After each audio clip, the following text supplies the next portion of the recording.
우리는 사소한 것에 목숨을 건다. 세 번째 이야기. 마음속 심지에 불을 당겨라. 마음속 심지에 불을 당겨라. 마음속의 심지는 어떤 사실을 기억하거나 통찰력을 갖게 해주는데 탁월한 도구이다. 이 방법은 스트레스를 효과적이고 손쉽게 처리하게 도와준다. 마음속 심지를 불을 당기면 바쁜 와중에도 문제들이 하나 둘 해결된다. 이것은 스토브의 번호가 작동하는 원리와 똑같다. 여러 재료들이 약한 불에서 혼합되면서 서서히 끓어올라 맛있는 음식이 되는 것과 같다. 이때 해야 할 일은 다양한 재료를 냄비에 넣고 섞은 다음 잠시 내버려두는 일이다. 요리 과정에 신경을 덜 쓸수록 더욱 맛있고 훌륭한 음식이 된다. 여러 가지 변수와 문제, 그리고 사실, 그리고 가능한 해결책 등을 마음의 심지 위에 올려놓고 요리를 하듯 다루기만 하면 삶을 가로막는 많은 문제들을 자연스레 해결할 수 있다. 수프나 소스를 만들 때처럼 마음의 심지 위에서 생각과 관념이 저절로 끌어오르도록 놔둬보자. 어떤 문제를 앞에 두고 씨름하고 있든 어떤 사람의 이름이 기억나지 않든 간에 마음속 심지는 항상 도움을 준다. 이 방법은 눈앞에 급박한 문제가 닥쳐와도 조용하고 부드럽게 지적인 사고를 할 수 있게 해준다. 문제를 부인하거나 해결을 미루라는 것이 아니다. 일단 문제를 마음의 심지 위에 올려놓고 나면 번호를 끄고 쉽지 않게 될 것이다. 조급한 마음으로 문제를 분석하기보다는 마음속에 부드럽게 간직하고 싶어진다는 얘기다. 이 단순한 방법은 문제 해결에 도움을 주는 것은 물론 스트레스도 상당히 줄여준다. 매일 고마운 사람을 떠올려 보라. 매일 고마운 사람을 떠올려 보라. 행동으로 옮기는데 고작 몇 초밖에 걸리지 않는 이 방법은 내가 오래전부터 실천해온 습관 중 하나이다. 나는 매일 아침 감사해야 할 사람을 생각하는 것으로 하루를 시작한다. 나에게 있어 감사와 마음의 평화는 서로 뗄 수 없는 존재이다. 삶이란 선물에 대해서 감사하는 마음을 가지면 가질수록 마음은 평화로워진다. 한데 감사하는 마음을 가지는 데는 약간의 연습이 필요하다. 나와 마찬가지로 당신에게도 인생에서 만난 고마운 사람들이 분명히 있을 것이다. 가만히 생각해보면 친구, 가족, 잠시 만났던 사람, 학창시절 선생님, 정신적인 스승, 직장 동료, 행운을 가져다 준 사람 등 수없이 많은 사람들의 정다운 모습이 떠오를 것이다. 아니면은 인생이라는 선물 자체 혹은 자연의 아름다움에 대해 감사하고 싶을 수도 있다. 차가 끼어들 수 있도록 양보해 준 사람, 들어가도 좋게 문을 잡아준 사람, 목숨을 구해준 의사 등 그 누구라도 감사해야 할 사람들의 명단에 들어갈 수 있다. 중요한 것은 마음을 열고 작은 것에라도 감사한 마음을 갖기 위해 노력하는 것이다. 그리고 무엇보다 아침 일찍 이 일을 하는 것이 좋다. 내가 오래전에 깨달은 것 중 하나는 마음이 부정적인 생각에 빠져지도록 놔두는 일이 아주 쉽다는 것이다. 붙잡을 틈도 없이 생각이 부정적인 방향을 향해 마구 내달려 갈 때 내게서 가장 먼저 떠나는 것은 감사하는 마음이다. 주위에 있는 좋은 친구들을 당연한 것으로 생각하기 시작하고 사랑의 감정은 분개와 좌절로 바뀐다. 나는 이 연습을 통해 인생의 좋은 면에 초점을 맞추는 법을 배웠다. 조용히 평화로운 마음으로 고마운 사람을 한 사람 떠올리고 나면은 항상 그 사람의 영상 뒤에 또 다른 사람의 얼굴이 계속해서 떠오르곤 한다. 그리고 감사해야 하는 다른 것들, 즉 나의 건강, 아이들, 집, 직업, 독자들, 자유 등을 생각하게 된다. 이 제안이 무척이나 단순하게 보일 수도 있지만 이것은 정말로 효과가 있다. 아침을 감사하는 마음으로 시작하는 사람은 평화가 아닌 다른 감정을 갖게 되기란 무척 어렵다. 아니 거의 불가능하다. 낯선 사람의 눈을 들여다보며 안녕하세요 라고 말하라. 낯선 사람의 눈을 들여다보며 안녕하세요 라고 말하라. 대부분의 사람들은 낯선 사람과 거의 눈을 마주치는 일이 없다는 것을 잘 알고 있는가? 혹은 그것에 대해 생각해 본 적이 있는가?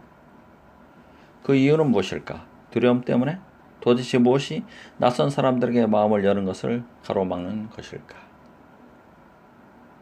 사실 나는 이 질문에 명확하게 대답할 자신이 없다. 하지만 낯선 사람을 대하는 태도에 따라 행복을 느끼는 수준이 달라지는 것만은 확실하다고 생각한다. 달리 말해 먹이를 숙이고 얼굴을 찌푸린 채 사람들의 시선으로부터 멀리 떨어져서 걷는 사람의 마음속이 평화와 기쁨으로 가득한 경우는 극히 드물다. 나는 외향적인 성격이 내성적인 성격보다 훨씬 훌륭하며 다른 사람들의 하루를 즐겁게 해주기 위해서 온 힘을 기울이거나 괜히 친한 척 하라는 말을 하고 있는 것이 아니다. 그보다 만약 낯선 사람을 자신과 그렇게 크게 다를 바 없는 비슷한 사람으로 생각하고 그 사람을 존중하는 마음과 친절이 담긴 태도로 부드러운 미소와 따뜻한 눈길을 보낼 경우 우리 내부에서 어떤 멋진 변화가 일어날 것이라는 말을 하고 있다. 대부분의 사람들은 살아가는 모습이 비슷하다. 가족이 있고 사랑하는 사람이 있으며 여러 가지 문제로 골치를 앓거나 걱정거리를 안고 살아간다. 좋아하는 것과 싫어하는 것이 분명하고 때때로 감당할 수 없는 두려움에 휩싸인다. 먼저 손을 내밀고 다가서라. 그러면 그들이 정말로 좋은 사람이며 인생에 대해 감사하며 살아가는 선량한 사람들이라는 사실을 알게 될 것이다. 우리 모두가 서로 별다를 것 없이 똑같은 사람이란 사실을 깨닫고 나면 비로소 다른 사람들 마음속에 자리 잡고 있는 착한 심성이 보이기 시작한다. 우리는 간혹 이를 엉망으로 만들기도 하지만은 대체로 주어진 환경에서 최선을 다하고 있다. 어찌됐든 사람에게서 선한 마음을 발견하는 것은 커다란 행복을 맛볼 수 있는 일이다. 혼자만의 시간을 만들어라. 혼자만의 시간을 만들어라. 이 글을 쓰기 시작하면서부터 나는 하루 24시간 중 내가 제일 좋아하는 시간인 새벽 4시 30분을 오직 나만을 위한 시간으로 정하고 있다. 나는 지금도 아내와 아이들이 잠에서 깨어나고 전화벨이 울리기 전에 1시간 30분 정도를 혼자만의 시간으로 활용하고 있다. 이 시간은 누군가가 내게 일을 부탁하기 1시간 전이다. 바깥은 매우 고요하고 나는 완벽한 고독 속의 자유를 만끽할 수 있다. 혼자 있는 동안 반성의 시간을 갖거나 고요 그 자체를 즐길 때면 뭔가 새로운 기운이 솟고 평화로운 기분이 든다. 나는 10년 전부터 스트레스 관리 분야에서 일해 오고 있는데 그동안 놀라운 사람을 여러 명 만났다. 내 경험에 의하면 마음이 평화로운 사람치고 매일 짧게나마 혼자만의 조용한 시간을 갖지 않는 경우는 드물었다. 그것이 10분 동안의 명상이나 요가이든 자연 속에서 잠시 취하는 휴식이든 욕실 문을 걸어 잠그고 목욕을 하는 것이거든 간에 홀로 보내는 조용한 시간은 인생에서 절대 없어서는 안 될 부분이다. 혼자서 시간을 보내는 것과 마찬가지로 일상의 평화를 깨는 소음과 혼란을 균형 있게 조정하는 것 또한 중요하다. 잠깐 동안이라도 아침에 자신만의 조용한 시간을 가진 사람에게는 나머지 하루도 수월하게 지나가는 것처럼 여겨진다. 그리고 이런 시간을 갖지 못할 때 쓰는 그 차이를 확연히 느낄 수가 있다. 내가 친구들에게도 적극적으로 권하는 일이 하나 있다. 보통 사람들처럼 나도 사무실로 출퇴근을 한다. 일을 끝내고 집으로 돌아올 때마다 나는 집으로 들어가는 진입로에 다다르면 차를 세운다. 9도에서 1, 2분쯤 정도 주변의 환경을 바라보거나 눈을 감고 숨을 깊이 들어 마신다. 그러면 생각의 여유를 가지고 뭔가에 집중할 수 있게 되며 감사하는 마음 또한 솟아오른다. 나는 이 방법을 조용히 있을 수 있는 시간이 없다고 불평하는 사람들에게 알려주었다. 그들은 기가 멍할 정도로 라디오 소리를 크게 든 채 빠른 속도로 차를 몰곤 했었다. 그러나 이제 그들은 내 말을 귀담아 듣고 자신의 행동에 간단한 변화를 줌으로써 훨씬 느긋해진 마음으로 집에 들어갈 수 있게 되었다.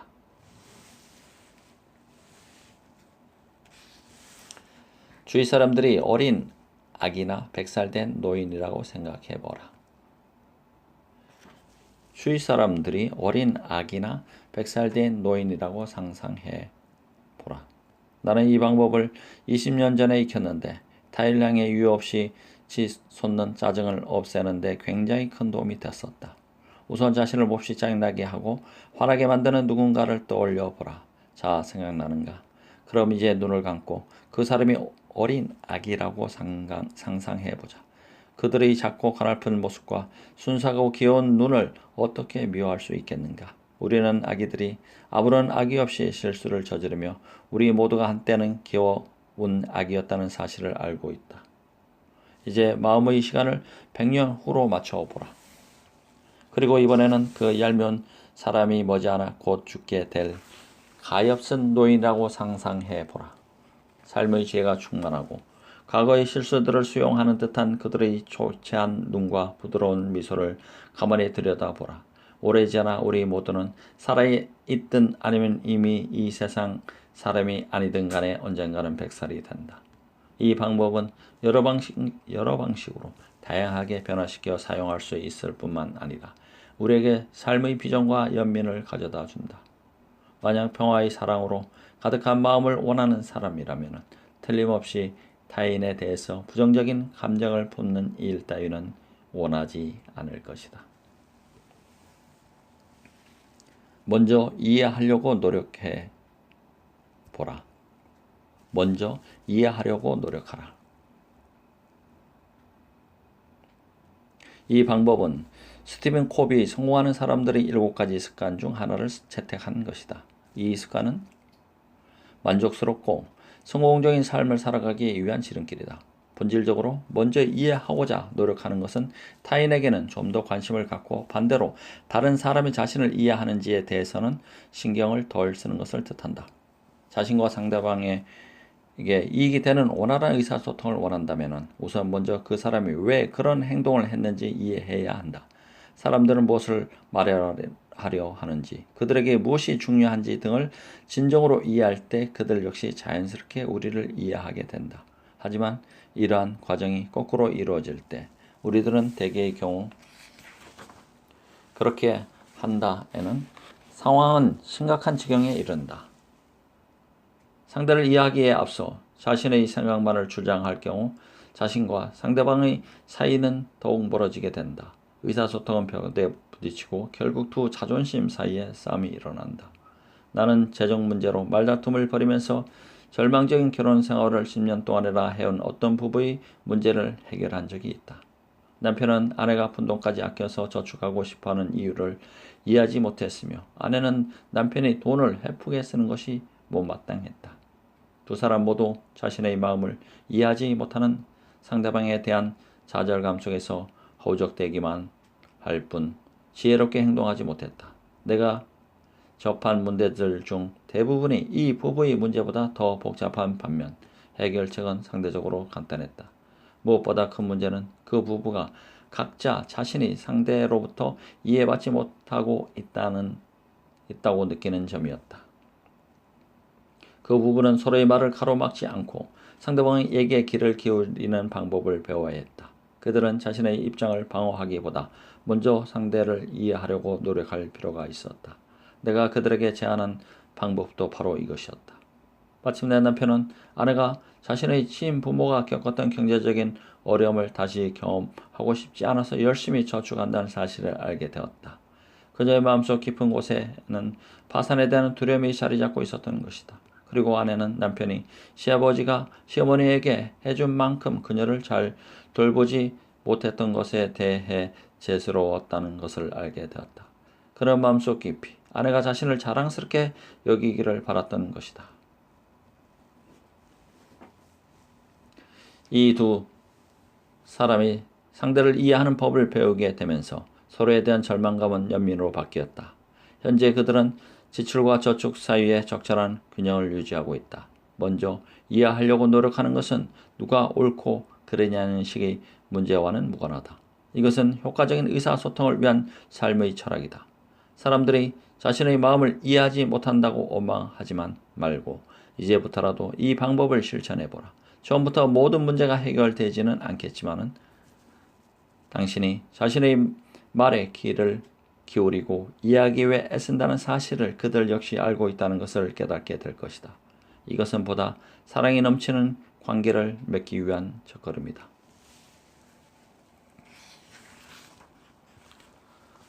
사람들의 말에 귀 기울여라.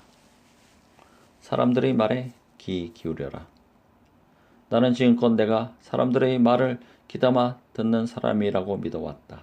그리고 사실 10년 전보다는 사람들의 말을 잘 들어주는 상담자가 되어 있지만은 여전히 겨우 합격점을 받을 만한 대화 상대에 불과하다는 사실을 인정해야만 할 것 같다. 남의 말에 귀 기울인다는 것은 단순히 다른 사람이 얘기하는 도중에 끼어들거나 말을 끝맺도록 강요하지 않는 것 이상을 의미한다. 상대방의 말에 대해 성급하게 자기 의견을 표시할 기회를 엿보기보다는 그 사람의 생각을 모두 듣고 종합적으로 파악하는 것이 바로 진정한 귀 기울이기이다. 대체로 사람들이 서로의 말을 귀담아 듣지 않는다는 사실은 우리네 삶의 방식이 어떠한지 상징적으로 보여준다. 우리는 다른 사람과 대화를 하면서 무슨 경제라도 하는 것처럼 경쟁적으로 말을 주고받는다. 마치 상대방의 말과 자신의 대응 사이에 어떤 시간상의 지체도 용납하지 않는 것처럼 보일 정도이다. 언젠가 아내와 카페에서 점심 식사를 하면서 주위 사람들의 대화를 엿들은 적이 있었다. 그들은 서로 열심히 떠들고 있었지만은 상대의 얘기는 전혀 귀담아 듣지 않는 것처럼 보였다. 조금 과장되게 말하자면 번갈아가며 상대방을 공격하는 것처럼 보일 정도였다. 나는 아내에게 나도 이와 비슷한 잘못을 범하고 있는지 물었다. 아내는 미소를 지으며 아주 가끔 그럴 뿐이에요 하고 말했다. 대답을 천천히 하고 상대의 말에 귀를 기울이는 습관을 들여보라. 이는 분명 평화로운 사람으로 변화하는 데 도움이 될 것이다. 무엇보다도 이 습관은 정신적 압박감을 덜어준다. 대화의 말이 끝나자마자 대답하려는 욕심에 맞은편에 앉아 있는 혹은 전화를 하고 있는 사람이 무슨 생각을 하고 있는지 알아내기 위해서 초조해하고 안간 힘을 쓰는 것은 아무 의미가 없는 행동일 뿐만 아니라 스트레스의 원인이 된다. 하지만 상대방의 말이 끝날 때까지 기다리고 그가 하는 얘기에 귀를 기울이는 사람은 지금까지 자신을 내리누르고 있던 압박감이 사라지는 듯한 홀가분함을 느끼게 될 것이다. 자신의 마음이 편안해지면 상대방 역시 그렇게 된다. 그들은 방송 시간을 놓고 당신과 경쟁하듯이 서두르지 않아도 되기 때문에 마음의 여유를 찾게 된다. 이 습관은 인내력 있는 사람으로 새롭게 태어나기 위한 가장 효과적인 방법 중 하나이며 인간관계의 질을 높여주는 길이기도 하다. 사람들은 모두 자신의 얘기를 진지하게 경청해주는 사람과 얘기하는 것을 좋아한다는 사실을 기억하자. 싸움을 현명하게 선택하라. 싸움을 현명하게 선택하라. 싸워야 할 때를 현명하게 선택하라는 말을 들은 부모들이 아이들에게 곧잘 하는 말이다. 그러나 이것은 철없는 아이들의 싸움뿐만 아니라 만족스러운 삶을 살아가는 데도 중요한 요소이다. 이 말은 인생이 대단한 일과 그다지 중요하지 않게 보이는 일 중에 하나를 끊임없이 선택해야 하는 상황으로 이루어져 있다는 것을 암시한다. 반드시 벌여야 할 싸움을 가려내고 이것을 현명하게 선택할 때 참으로 중요한 싸움에서 성공적으로 승리할 수 있다. 인생을 살아가다 보면 자신의 믿음을 지키기 위해 다른 사람과 논쟁하고 대립하고 심지어는 싸워야 할 때가 틀림없이 있을 것이다. 실제로 많은 사람들이 문제가 닥칠 때마다 논쟁하고 대립하고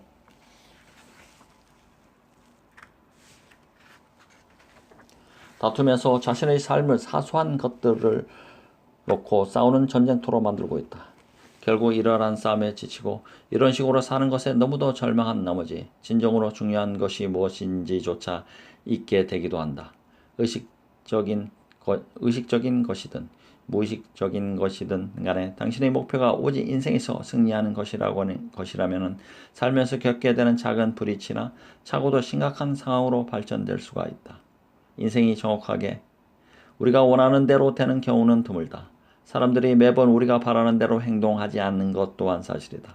인생을 사는 동안 우리는 좋아하는 일들뿐 아니라 썩 내키지 않는 일들에도 간혹 맞닥뜨리게 된다.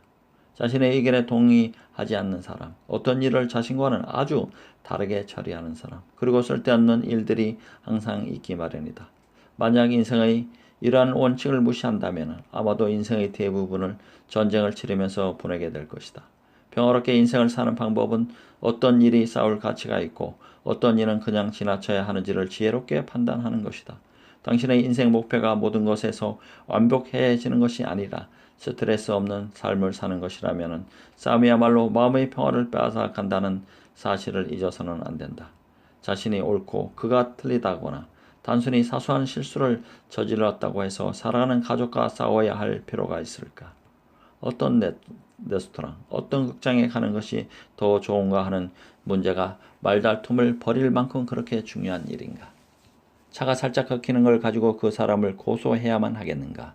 이웃이 당신의 주차 공간에 차를 세우고 해서 분통이 터진다는 얘기를 꼭 가족끼리 식사하는 중에 해야만 하는가? 불행하게도 많은 사람들이 수천 가지 사소한 문제들을 놓고 싸움을 벌이면서 인생을 헛되이 흘려보내고 있다. 당신 자신은 어떤 스스로의 경험들을 떠올려 보라. 지금껏 중요하게 여겨왔던 것들을 재평가해야 되지는 않는가? 사소한 것들의 골치를 앓고 싶지 않다면 정말로 싸워야 할 때를 현명하게 선택하는 지혜를 길러라. 다툴 필요를 느낄 만한 일이 없는 날이 곧 찾아올 것이다.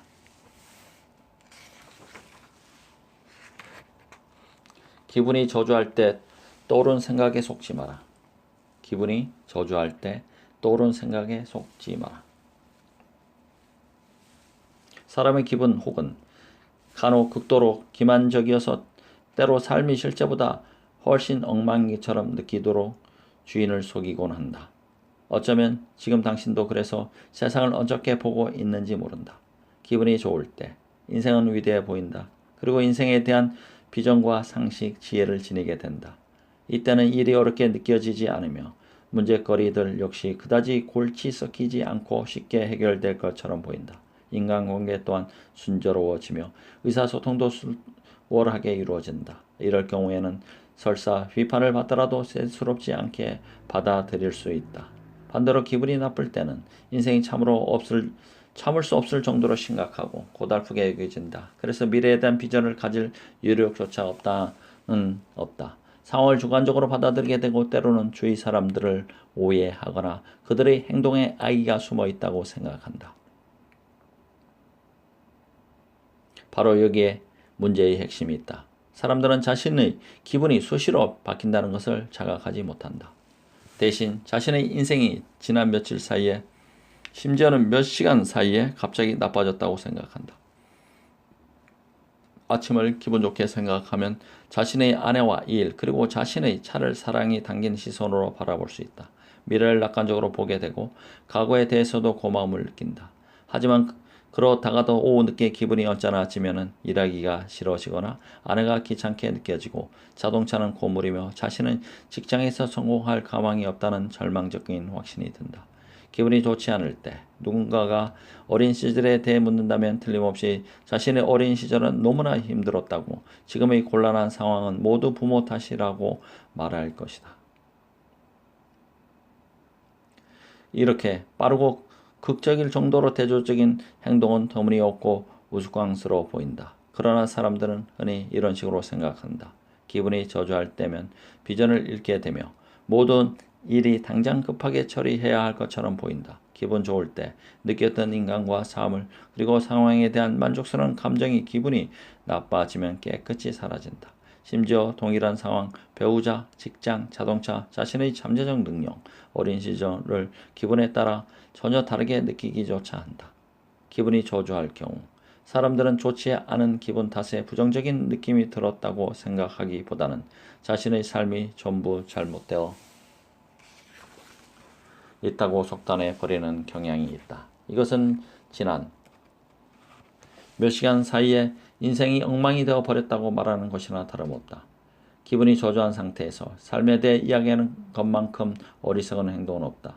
기분이 나쁜 상태에서 삶을 현실 그대로 받아들이거나 믿지 못하고 자신의 판단을 자꾸만 의심한다. 어릴 때, 이럴 때 스스로에게 나는 지금 상황이 별로 좋지 않아. 혹은 화가 나고 절망스럽고 스트레스를 심하게 받고 있고 우울해. 기분이 좋지 않은 게 분명해. 나는 기분이 저조할 때면 항상 부정적인 생각을 갖게 돼 하고 말해보라. 가벼운 질병은 그냥 내버려두면 얼마 지나지 않아 자연히 치유되는 것처럼 기분이 좋지 않을 때면 기분이 저절로 나아지도록 내버려 두는 법을 배워라. 기분이 저조한 상태에서 인생을 분석해서는 안 된다. 그것은 정서적인 자살 행위다. 만약에 그 문제가 근거 있는 것이라면 마음의 상태가 나아져도 잊어버리지 않을 것이다. 이때의 요령은 기분이 좋을 때는 기꺼이 감사하고 기분이 침울할 때는 그것을 심각하게 받아들이지 않음으로써 그 상황에 합당한 판단을 하는 것이다. 어떤 이유에서건 기분이 저조해질 때면 스스로에게 이것도 역시 그냥 지나갈 거야 하고 타일러라. 그러면은 그렇게 될 것이다. 인생은 단지 시험에 불과하다. 인생은 단지 시험에 불과하다. 내가 제일 좋아하는 말 중 하나는 인생은 시험이다. 단지 시험에 불과하다. 실제 인생이었다면 당신은 어디로 가고 무엇을 해야 하는지 미리 교육받았을 것이다 라는 말이다. 이 재치 있는 문구를 떠올릴 때마다 나는 인생을 지나치게 심각하게 받아들이지 않겠다고 새롭게 다짐한다. 인생과 인생에서 부딪히는 많은 도전들을 하나의 시험 혹은 일련의 시험이라고 생각하면 지금 직면하고 있는 각각의 문제들이 성장을 위한 기회로 보이기 시작한다. 이처럼 숱한 문제와 책임, 극복하기 힘든 장애 등에 둘러싸여 있을 때 그것들을 하나의 시험이라고 생각하고 달려든다면 항상 어려움을 딛고 성공할 수 있다. 그러나 각각의 새로운 문제들을 자신이 살아남기 위해서 반드시 이겨야만 하는 싸움으로 간주할 경우에는 인생이 몹시 고달픈 존재가 된다. 이때는 모든 것이 제대로 되었을 때에만 행복을 느낄 수 있다. 그러나 모든 일이 제대로 된다는 것은 얼마나 일어나기 힘든 일인가. 실험삼아 어떤 문제에 이 생각을 적용해 문제를 해결할 수 있는지 찾아보도록 하라. 예를 들어 다루기 힘든 10대 소년이나 까다로운 상사가 있을 수 있다. 그리고 직면한 문제를 문제가 아닌 시험으로 재정의할 수 있는지 시도해보자. 문제를 해결하기 위해서 애쓰는 대신 그 문제로부터 배울 점이 있는지 살펴보자. 자신에게 왜 내 인생에 이런 문제가 생긴 거지? 이 문제가 의미하는 바는 무엇이고 극복하려면 무엇이 필요하지? 이 문제를 다른 각도로 볼 수는 없을까? 단지 시험으로 볼 수는 없을까? 하고 물어보라. 나는 예전에는 시간이 촉박하다고 생각하고 문제를 해결하기 위해서 안절부절하며 종종 걸음치곤 했다. 모든 것을 잘 해내기 위해 어디든 서둘러 다녔고 나의 스케줄, 가족, 내가 처한 상황, 그리고 그 곤란한 상황의 원인이 될 만한 모든 것을 탓했다. 그러다가 다음과 같은 생각이 문득 떠올랐다. 행복해지고 싶다면 지금보다 더 많은 시간을 얻기 위해 인생을 완벽하게 조직화하려고 애쓰기보다는 의무적으로 했던 일들을 그만둬도 좋을 때를 정확히 판단해야만 한다는 것이다. 달리 말해, 때를 정확히 판단해야만 한다는 것이다. 달리 말해, 나의 진짜 도전은 나의 힘겨운 노력을 시험으로 보는 것이었다. 그리고 문제를 하나의 시험으로 간주하게 된 후부터 좌절감을 극복하기가 훨씬 쉬워진다.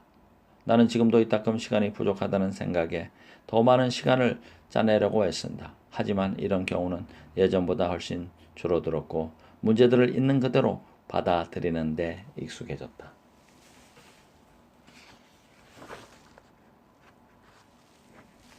찬사와 비난은 같은 것이다. 찬사와 비난은 같은 것이다. 피하고 싶지만 그럴 수 없는 삶의 교훈 중 하나는 타인의 반대를 받아들여야 한다는 것이다. 찬사와 비난은 같다는 사실을 항상 염두에 두도록 하라. 이는 모든 사람들을 기쁘게 할 수는 없다는 진부하지만은 부인할 수 없는 진리를 상기시켜주는 방법이다.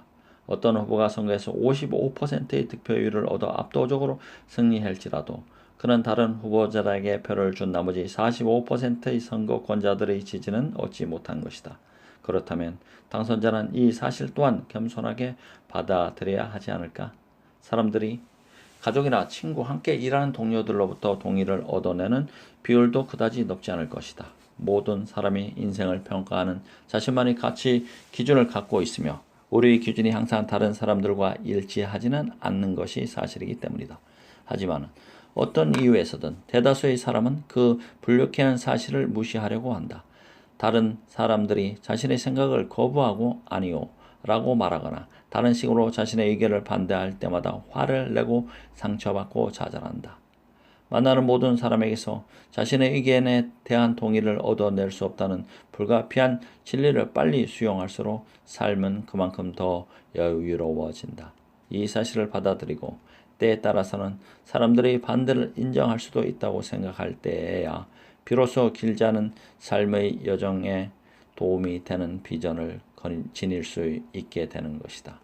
반대에 부딪혔을 때 당했다고 생각하며 씩씩대기보다는 스스로에게 이런 또 반대에 부딪혔군. 하지만 뭐 괜찮아. 그럴 수도 있지 하고 타일러라. 그러면 자신이 간절히 원하는 동의를 마침내 얻게 되었을 때 기분 좋게 놀라고 심지어는 감사하는 법까지 배우게 될 것이다. 나는 찬사와 비난을 함께 경험하는 날이 많다. 어떤 사람은 내 의견을 듣고 싶어 하지만 어떤 사람은 그렇지 않다. 어떤 전화는 좋은 소식을 전하지만 또 다른 전화는 해결해야 하는 새로운 문제를 안겨주기도 한다. 한 아이는 내가 하는 행동에 즐거워하지만 다른 아이는 심술을 부린다.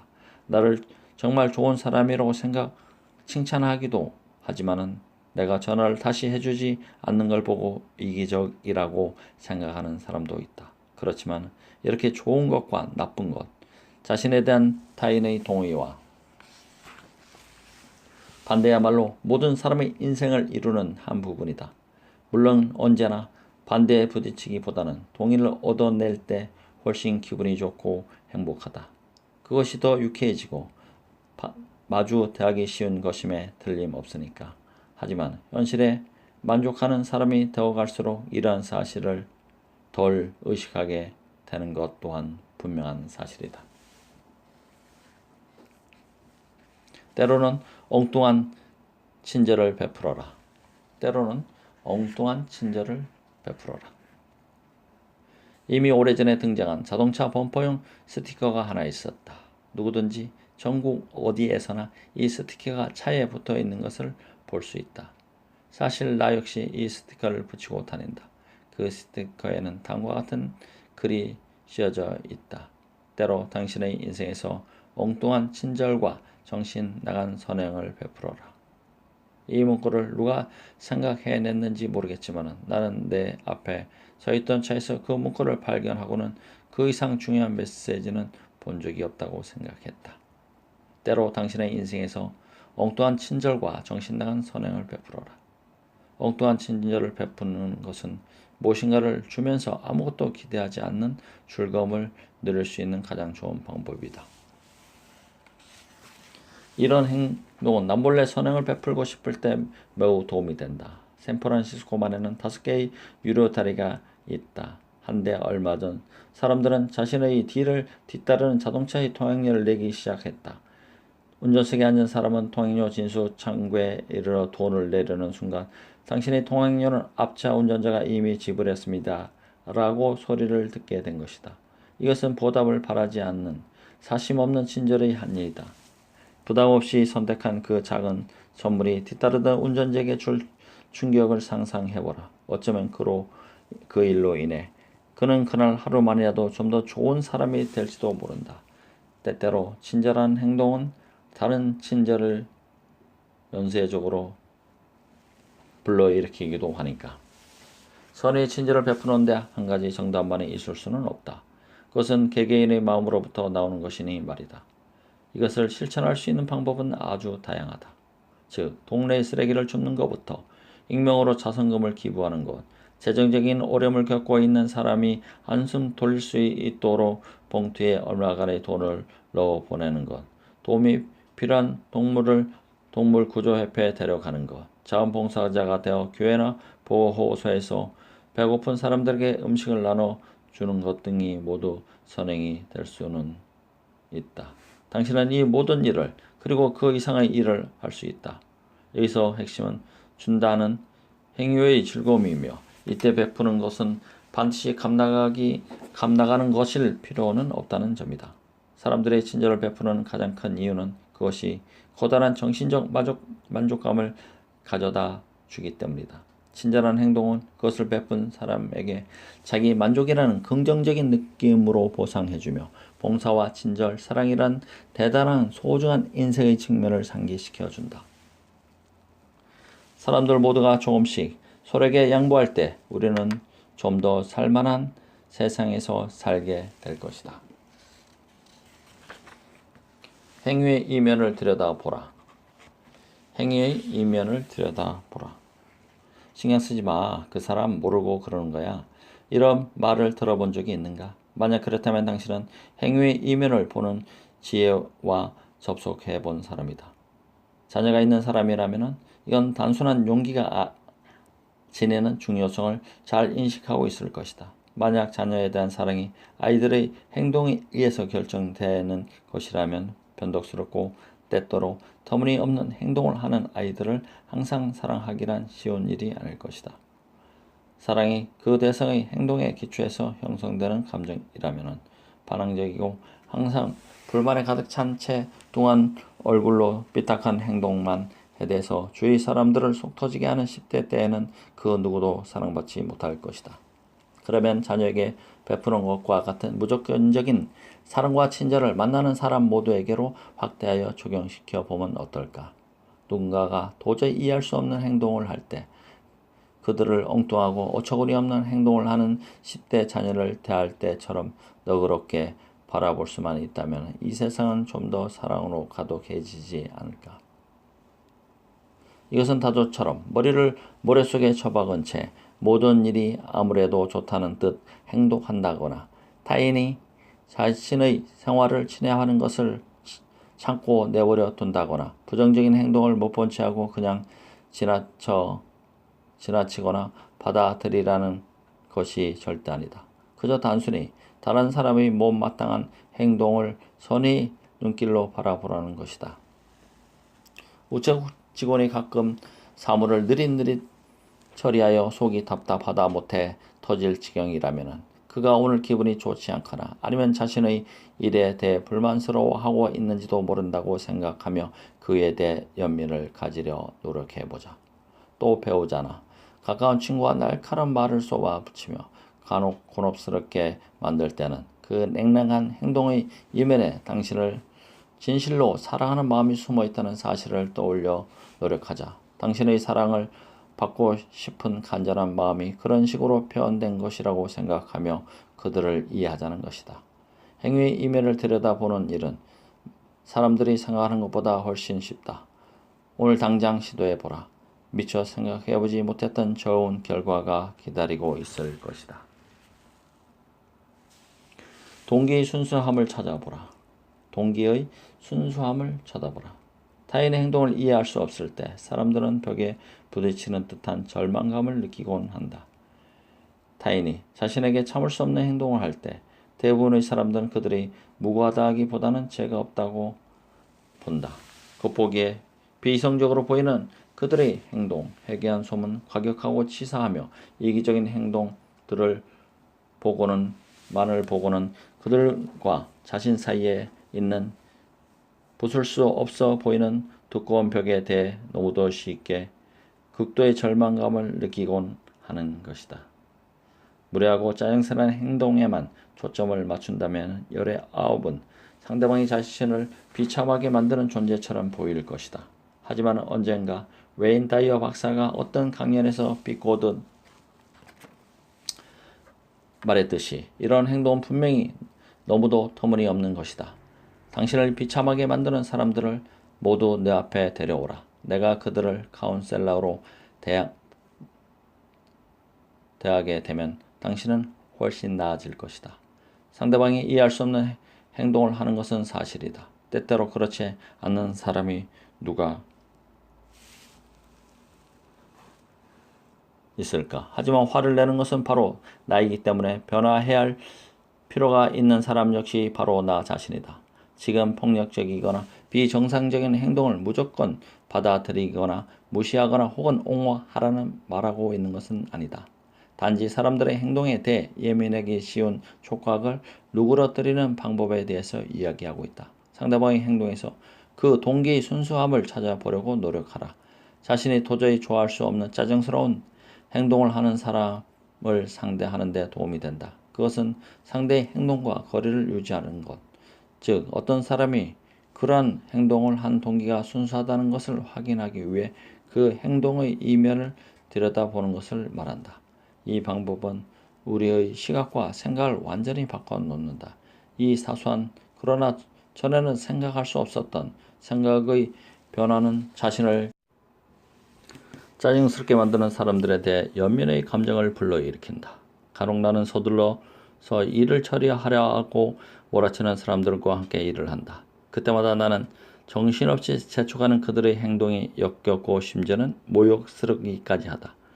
만약 내가 그들의 말투나 목소리 음색, 급박하게 전하는 메시지 등에만 초점을 맞춘다면 짜증이 나거나 화가 치밀어서 일을 진행할 수 없을 지경에 다다를 수도 있다. 이때 나는 그들에게 죄가 있다고 보는 것이다. 하지만 이럴 때 나는 내가 다급하게 일을 했던 때를 떠올린다. 그러면 나를 못살게 구는 그들의 행동이 나를 정말 못살게 만들기 위해서가 아니라는 것을 깨닫게 된다. 그들의 행동에서 동기의 순수함을 찾아내게 되는 것이다. 정말로 참을 수 없이 짜증스럽게 행동하는 사람도 역시 마찬가지다. 겉으로 나타난 그의 행동 아래 저 깊은 곳에는 타인의 연민을 갈구하는 절망에 빠진 한 사람이 있다. 자, 그러니 이제부터는 누군가가 납득할 수 없는 행동을 할 경우 그의 행동에서 동기의 순수함을 발견하도록 노력해 보라. 그 동기가 악의와는 거리가 먼 순수한 것이었음을 알게 되면 이전에는 절망감을 주었던 똑같은 상황이나 행동이 더 이상 그렇게 절망스럽거나 짜증스럽지 않을 것이다. 그리고 타인의 행동에 실망하거나 낙담하지 않게 되면 훨씬 쉽게 인생의 아름다운 모습들을 발견할 수 있다. 우리는 사소한 것에 목숨을 건다. 세 번째 이야기 여기서 마치겠습니다. 감사합니다.